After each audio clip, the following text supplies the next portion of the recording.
Hello and welcome to a bonus edition of the KLNS Rugby podcast because, well, there's only one thing that we can talk about on this Tuesday, the 15th of August, and that is the rescinding of Owen Farrell's red card in the Summer Nation Series game against Wales. To be quite honest, did anyone see it coming? Probably not, but this is the state we are in. It's the only thing that rugby fans have been talking about. And as I was already going to be hopping onto a podcast with Enda and you, who I'll introduce in a minute, we felt we might as well add in. No one else records on a Tuesday evening, so why can't we? So joining me to talk about Owen Farrell's red card, and maybe not necessarily Owen Farrell because we don't want to focus on him, but just the process in general, is the two hosts of the Pirate Rugby podcast, Hugh Griffin and Enda Fahy. So welcome on, lads. Hi, Kaelan. Thank you for having us. No problem. Hey, Kaelan. Thanks for having us. It's good Happy to to be have here. you on. Might as well just get started right into it and start with yourself. And we're like, suppose no one's seen it coming. First of all, we all thought it was a red card when we see the incident. So what's your thoughts on the fact that it has been rescinded? And as myself and Hugh were saying before we came on recording, this is a tier one captain who is going to get the chance to not serve any suspension for something that looked like it would be 4 or 5 weeks. Just incredibly disappointed, and not to be overly dramatic, but today reminded me of those kind of harrowing stories that came out about the former players who are in their 40s and suffering from early onset dementia. Like that, it was one of those moments because when that news broke, and you found out about the amount of players who were affected because of brain injuries, that really, like I played rugby from 8 years old up until I was about 23, and it's given me so much. But I honestly, at that time, when that news broke, I felt almost guilty following rugby. I didn't really know where to go, and since then, I've come to terms with it. I'd like to think, I don't know, after today that World Rugby are trying to make rugby a safer sport, but I don't know if that's gone out the window as of today's decision. But it was honestly one of those moments then today when I saw this, because I'd like to think that World Rugby, as I said, are doing things, and then they come out with this. Now again, it wasn't a World Rugby decision; it was a Six Nations Committee decision. But still, that's how much it affected me, to be honest, because like we need to take this issue extremely seriously. And look, we all know how they've somehow come to this decision with the mitigation and the alleged drop in height, which I think I'm sure a lot of your viewers and listeners will know. Tim O'Connor, who's barrister, he's put up those clips online. He's done an excellent thread on Twitter, and like the drop in height is ridiculous. Like it's a couple of centimeters, if that. So for me, it wasn't enough to warrant just a yellow card. Like I can't believe we're talking about a rescinded red card here, and we're not talking about being horrified at a 3 or 4 week ban when it should be a 5 or 6 week. But honestly, that's how much it kind of shocked me today, and I don't know. Like I'm really frustrated at the sport. I hope there's an appeal. Tim did say initially to me on Twitter when I interacted with him that World Rugby could appeal it. It now seems that it would have to be Six Nations. The Six Nations authorities would have to do that. I hope someone does, because I've never seen a reaction like this, and not just on Twitter. Like a lot of news agencies are picking up on this. So I really hope it's appealed. I really do. And there were two people I did see on Twitter who did see this, and one of them was Rugby and the Law. I don't know if you follow him. He's a lawyer for. I think he works for a London-based law firm, and he did suggest this on. I think it might even be in Saturday evening or Sunday. It was the day of the game, yeah. Yeah, that this could have been the decision, and I'm flabbergasted, but yeah, I'm just frustrated, but I just hope there's an appeal. But like, yeah, I don't know where we go from here. Like, we need to take this issue more seriously. I really like Owen Farrell. I've nothing against him. England are a better team with him playing. It's not. But he has to take responsibility. Like, it is like he's ended up in this situation. He needs to improve his tackle technique. He obviously hasn't, and we are where we are. I'm embarrassed in a sense to support rugby at this moment in time. But I won't go on anymore about it. Those are my initial kind of thoughts.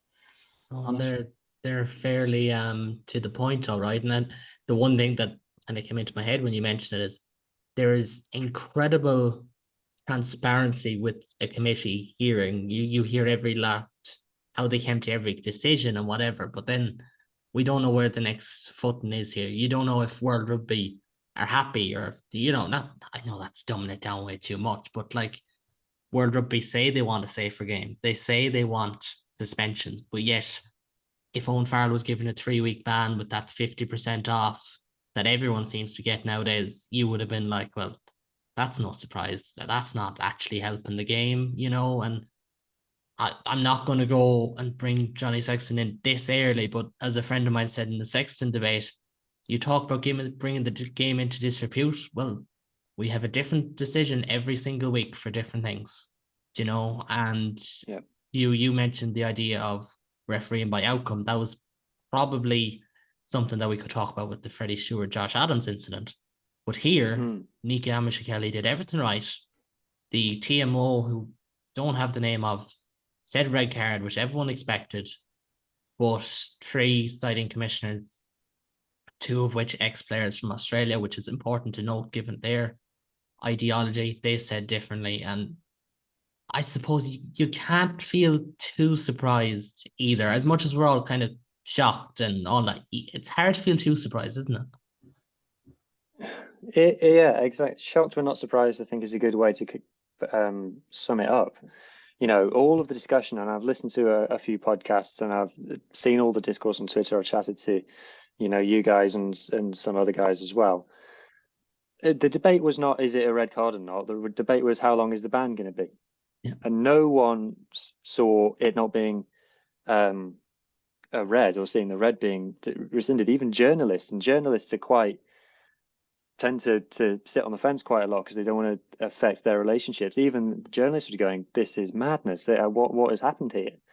But it's not surprising that, excuse me, an organization like, whether it's World Rugby or the Six Nations or whoever, is badly out of touch. And, you make a great point about, I don't want to disparage a whole nation of people, but we know that down in Australia, there are individuals who really don't have any time for the head contact laws.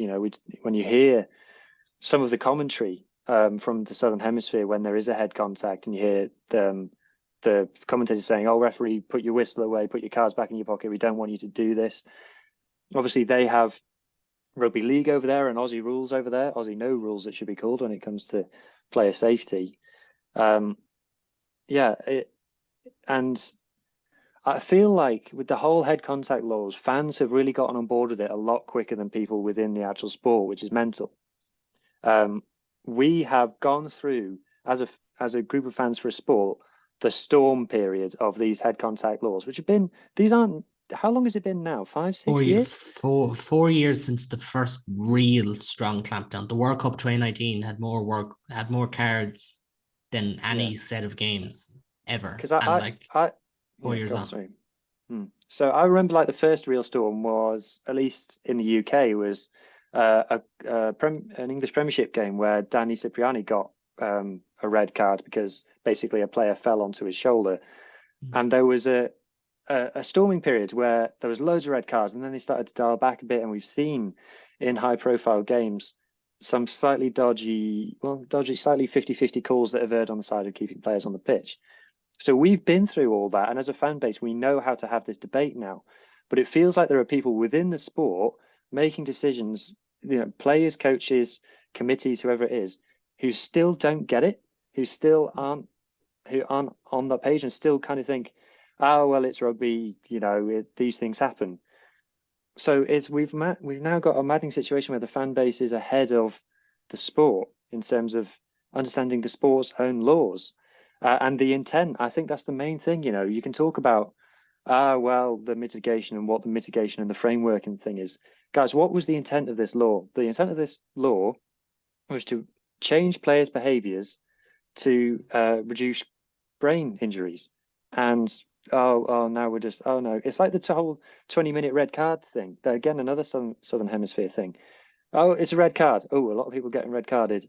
Oh, okay. The red card's not as bad as anymore. There you go. That will keep people happy. Like, no, you're leaving behind the intent. And, as you say, Kaelan, the refereeing outcomes. Farrell has committed an illegal act. He was never legal. And yet we're not punishing his actions. We're punishing the outcome again. And you've mentioned the Freddie Stewart one. Freddie Stewart did something dangerous in taking a player out in the air. One, in my opinion, one of the most dangerous things you can do on a rugby pitch. But the sanction for that is decided on how the player lands. That's mental. That's player mental. protects himself, essentially. Yes, exactly. So going back to your original question, shocked but not surprised. Rugby has precedent for this. Rugby has precedent for making these mistakes. And in the way that the law is written, it just gives scope for these things to happen because it's all about the outcome, not the action. And there's a couple of great points you made there between league and, not wanting red cards and things like that, because Will Keller of the Times UK sat down with Kevin Sinfield today. It must have been press day or whatever.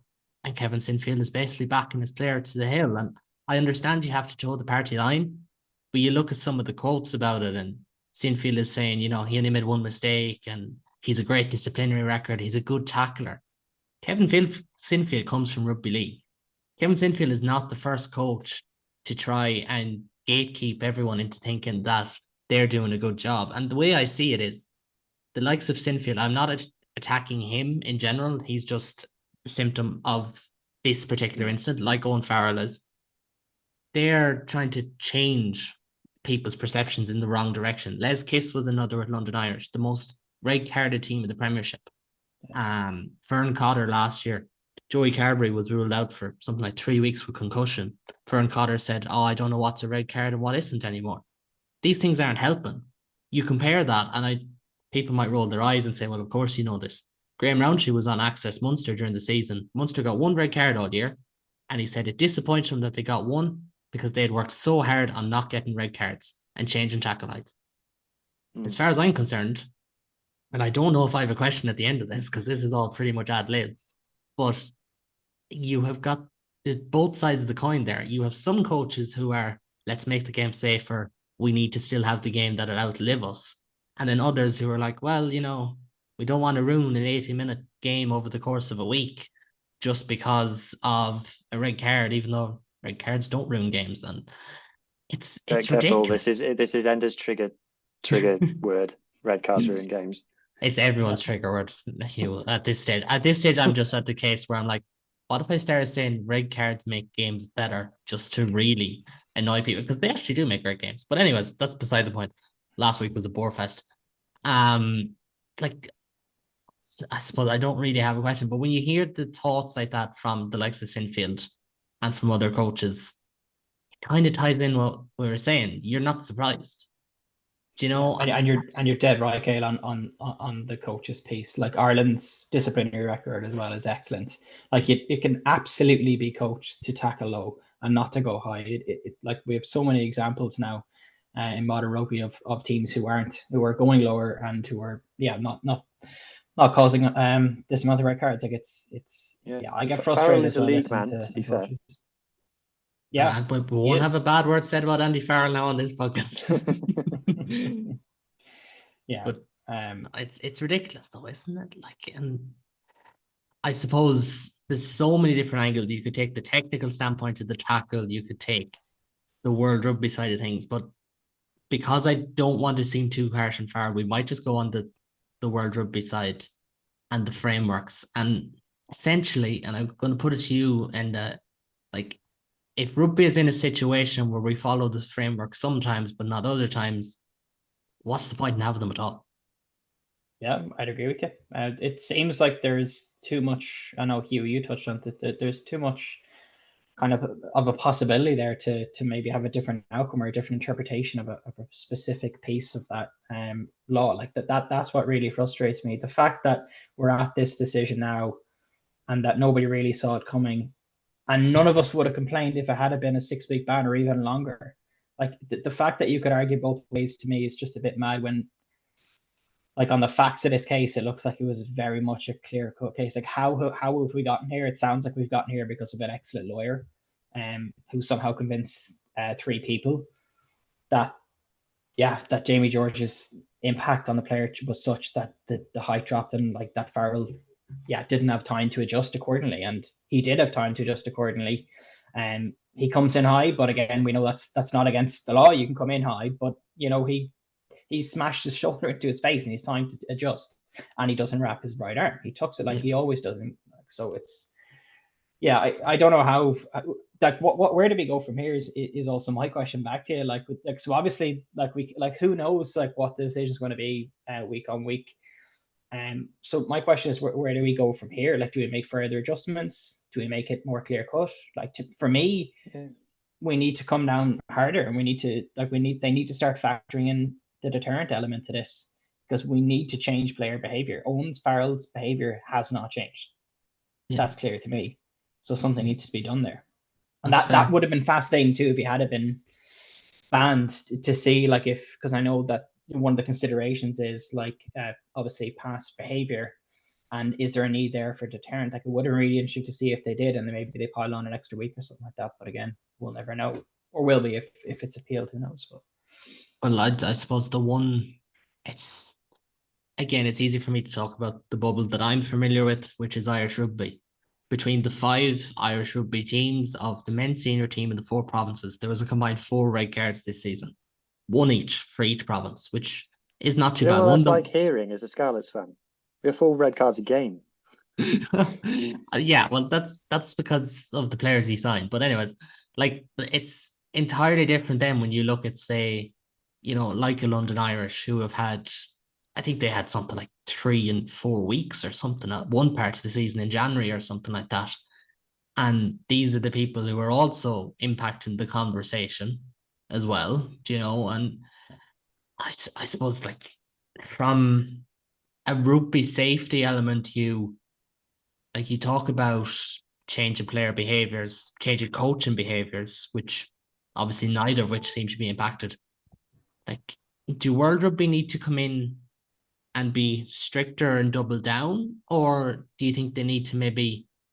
And again, I understand this is one tackle in isolation, but we are also looking at Sander Fagerson getting a short ban for a clear out as well the other day, and chances are it'll happen during the World Cup again.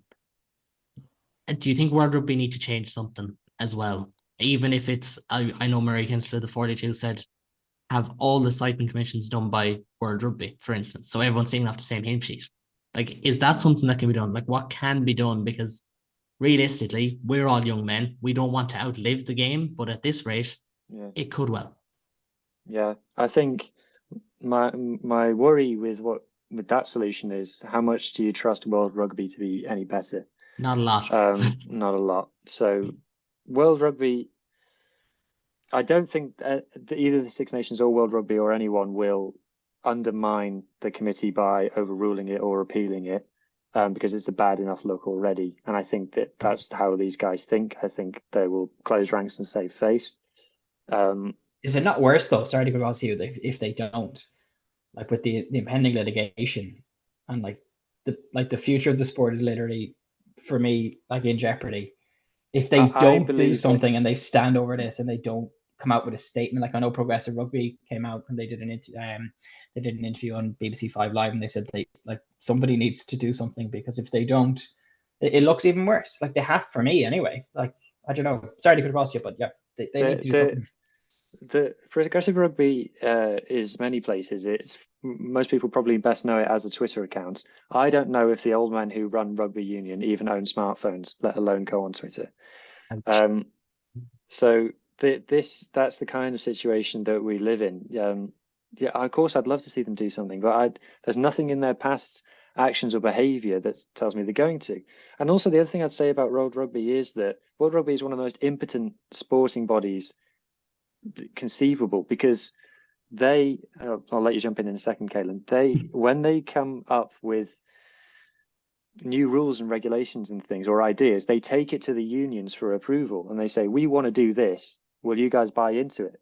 And without getting onto a whole separate rant, basically the Kiwis and the English and the French have yes or no on pretty much every idea that World Rugby has. So if one of them says no, we don't want to do that new rule, okay, that's it, it's over. And that's what, we've got different rules at grassroots level to pro level, for goodness sake. Like, grassroots in England, it has to be below the nipples for it to be a legal tackle. That's not what it is at the elite level. There are professional players and not held to that same standard. And I think that's primarily because the unions don't jump into it. So, would I like to see a standardized disciplinary process? Yes, absolutely. And I can see no downside to that. Right now, I can't trust World Rugby to be the saviors, because they've, as far as I can see, when was the last time they saved anything to do with World Rugby? Yeah. Oh, that's fair. And there is a massive sense in rugby of tail wagging the dog. We've seen it with the new not a Nations League type thing that was essentially, it's ring fenced. The one thing that people have been screaming about for years that makes rugby great is that we don't ring fence. Like, no, you just did as well. And what came to my mind here as well, kind of moving away from that, is the bunker system is just in place. It looked like it was going well. It looked like it was going right. And granted, I've heard some opinions that Nick Kelly probably could have sent off Owen Farrell himself, which is fair enough. But I suppose I understand why referees would use it, even if it may feel like a cop out. Yeah. But it's not a cop out. It does, but as long as it gets to the right decision. Yeah, fine. exactly. But then we're not at the right decision now at this point on a Tuesday evening. But the bunker did get to a right decision. But the bunker did, yeah. But has it been undermined? And seeing as you're going to jump across me, what did I ask you? Sorry, mate. You feel like it has been undermined then? Do you feel like Nika, and again, I don't have the TMO's name to hand, have been undermined because of 3 citing commissioners, 2 of which ex-players from nearly 20 years ago now, made a decision instead of a top elite referee in a top elite game? Like, is this basically summing up exactly what's wrong with the system? 100%, mate. I think one of the scariest bits of the statement that got put out about the verdict was they did this pathetic little pandering thing at the end where they said, we don't want anyone to criticize the officials for getting this wrong. They don't have the time or the information to make an adequate decision. And it's like, what? So what they've basically said there is referees and TMOs don't have the means to make correct decisions when officiating rugby games. That's mental. So when you're talking about undermining, it's the most fundamental undermining you can imagine. You guys, during a rugby match, it is impossible to make a correct decision. So we can basically do whatever we want in the afterwards process. So yeah, are they undermined? 200%. Yeah, no, and I'm actually just after jumping in, I'm after seeing that quote, but kind of looking at Twitter to see if there was anything else that I was forgetting from all this. I've just seen that Sean Edwards has come out and said, well, safety is paramount, but it's a collision sport, which is highly disappointing as well. And the Morton Sinfield, disappointing. These are 2 of the defence coaches of a World Cup favourite and England going into a World Cup. Like, that's where are we supposed to go when that's the attitude? And I know we said Ireland seems to be different and whatever, but like the one thing that no one's talking about is, what about Tane Basham? This is a player who just got smacked in the chin, who failed a HIA. We talk about being a safer sport, progressive rugby, hammer home that message better than anyone. But no one has even asked how he is. All a lot of people care about is the sanctity of the sport and rugby values. And yeah, I know it makes you sick at the best of times. And hashtag rugby values. Yeah, don't use that at the wrong time. Actually, it doesn't really piss people off. But anyways, like, no one's even asking about the player. Like, Josh Adams got taken out in the air the other day, and one ex-player decided to say he was play acting, and like that's where we are too, isn't it? Like, how do we get to here 4 years on from, as I said, the original kind of clampdown at the World Cup, to get right back to square one?